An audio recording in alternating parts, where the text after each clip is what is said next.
Pak, tolong Pak, hanya Bapak yang bisa bantu. Ini harus diselesaikan malam ini juga. Seperti suara sirine meraung-raung memecah keheningan malam. Tepat pukul 8 ketika orang-orang bersiap hendak tidur mengakhiri hari. Seorang janda tua tergopoh-gopoh berlari, mengomel, ngelantur tidak karuan. Menggedor pintu rumah seorang bapak yang paling dihormati di kompleks perumahan itu. Beberapa lampu tetangga yang sudah mati tiba-tiba menyala. "Pak RT, tolong saya Pak." Dengan mata seperempat watt yang sebentar lagi jeglek, Pak RT membuka pintu.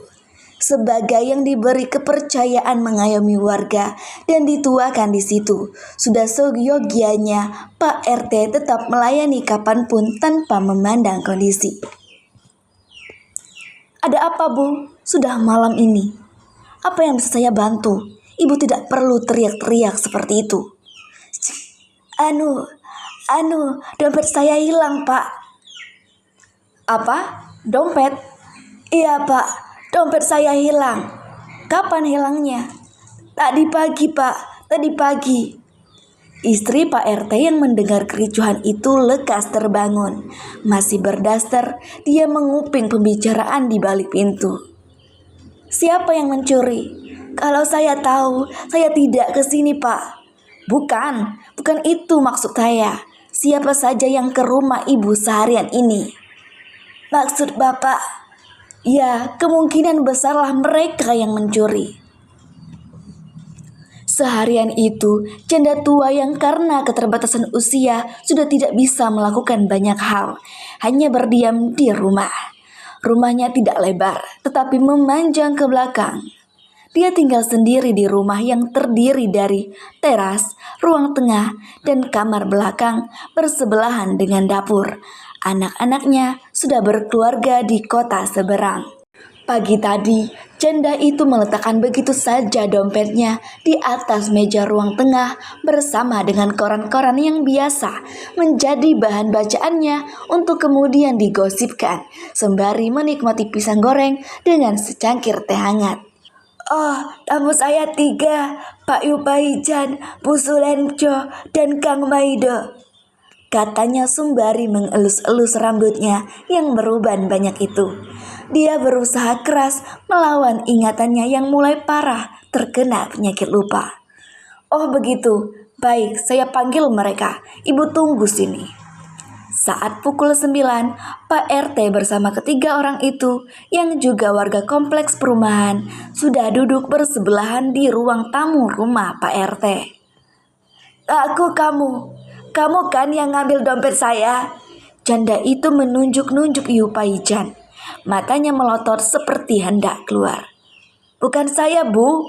Buat apa saya ambil dompet Ibu?" Yupaijan yang umurnya 6 tahun lebih muda dibanding janda itu membela diri. "Saya akan bayar utang itu, Yu. Pasti, kamu gak percaya?" Yupaijan menghela napas. Sebetulnya dia geram dengan sifat janda itu yang suka berutang ketika membeli sayur darinya. Apalagi saat menawar tidak tanggung-tanggung. Dia pikir bahwa sayur dari pasar ke kompleks tidak pakai ongkos. Dia pikir saya tidak menderita karena harga cabai naik, bawang putih naik, tomat naik. Tega-teganya dia menawar sampai-sampai saya tidak dapat untung. Tanam sendiri saja kalau begitu.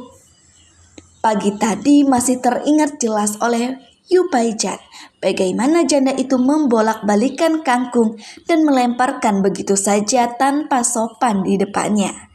Memilih-milih bawang putih yang baik dan sedikit mengejek ketika ada yang busuk. Tomat yang tidak jadi dibelinya pun jadi berantakan seusai dipegang-pegang. "Saya cuma masuk teras, Bu. Ibu lihat sendiri kan, saya tidak masuk ruang tengah." "Tapi kan bisa saja Yupaijan masuk. Ketika saya ke dapur, Yupaijan masuk diam-diam lalu mencuri dompet saya." "Astaga," Yupaijan mengelus dada. Dia tidak habis pikir orang yang sudah merugikannya menduduhnya sembarangan. Apakah dia tidak berkaca dan tidak punya malu? Memang urusan dompet bisa membutakan segalanya. Atau jangan-jangan Bu Sulenco ya yang mencuri dompet saya? Ibu kan seharian di ruang tengah. Bukan saya, Bu. Benar. Suara Bu Sulenco terdengar perlahan terbata-bata. Apa gara-gara ibu tidak suka pendapat saya mendukung Bu Narimo menjadi kepala desa, terus ibu mengambil dompet saya? Ya ampun Bu, tega sekali ibu menuduh saya seperti itu. Bu Sulenco dengan kacamata tebalnya sudah terkenal sebagai teman bergosip janda itu. Setiap kemana saja mereka sering ditemukan berdua bak suami istri. Beberapa ibu tidak suka berkumpul dengan mereka. Apalagi janda itu menjadi tim sukses Bu Narimo sebagai kepala desa. Yang nyata-nyata Bu Narimo hanyalah pendatang baru di desa itu. Dan saingannya Bu Laksono adalah adik kandung Bu Sulenco. Seharian sempat mereka bersih tegang. Biasanya mereka akan makan siang bersama seusai ngobrol. Tetapi siang itu Bu Sulenco pulang cepat-cepat ketika janda itu sedang di toilet. Mana tahu, ibu ngambil saat saya di toilet. Astaga, ibu jahat sekali. Buat apa saya mencuri dompet ibu? Saya sudah kaya, saya tidak butuh uang ibu. Dompet itu sangat disayangi janda itu, berwarna biru berbahan kulit dengan luas 20 kali 10 cm persegi. Dompet itu terlalu penting. Dalamnya terdiri dari 3 saku yang masing-masing dipisahkan sebuah sekat. Saku pertama berisi foto anak-anak dan cucunya. Wajah mendiang suaminya pun masih tersimpan di sana. Terkadang bila rindu datang, dipandangnya kenangan-kenangan manis dari foto itu. Di saku kedua, tertumpuk uang bulanan pensiun jandanya. Dia tidak percaya Bang, setiap bulan dia tarik seluruh uang pensiunnya dan disimpan di sana. Gara-gara itu, dompet itu terlihat sangat tebal. Resletingnya hampir rusak. Sementara saku ketiganya dipenuhi bon-bon utang yang belum dibayar. Mulai cicilan panci, tagihan listrik, sampai utang sayur Yu Paijan. Pasti kamu Kang Maido, ya kan? Ngaku, kamu balas dendam kan? Karena saya tidak setuju kamu menikah dengan anak saya. Suara janda itu semakin keras, dia membentak.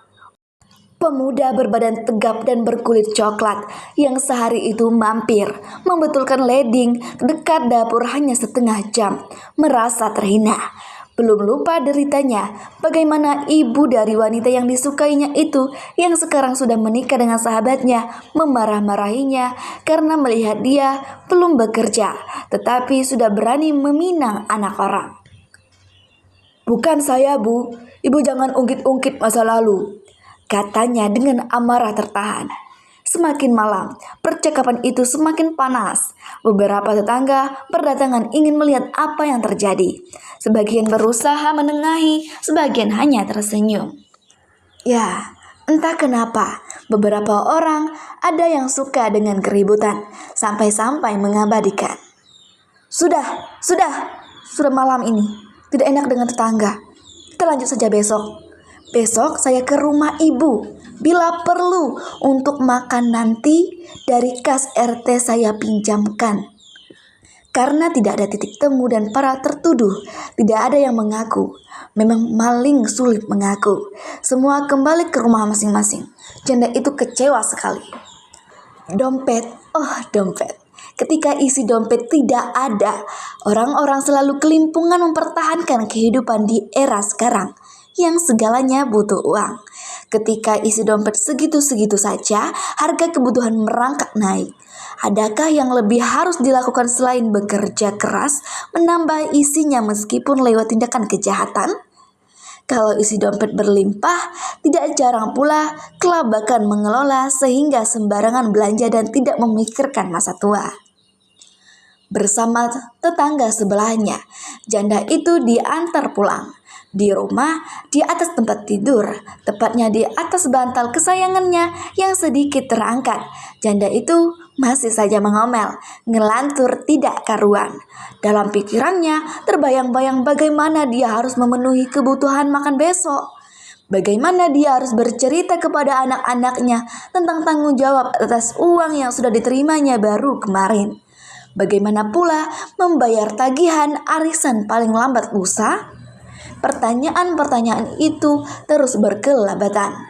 Kepalanya digeser ke kanan, ke kiri sepanjang malam suram itu. Tidak ada ketenangan dan tidur nyenyak. Barang sekejap mata, meski dompetnya telah ada, janda itu juga masih sembarangan menyimpannya. Jakarta, 21 Februari 2021.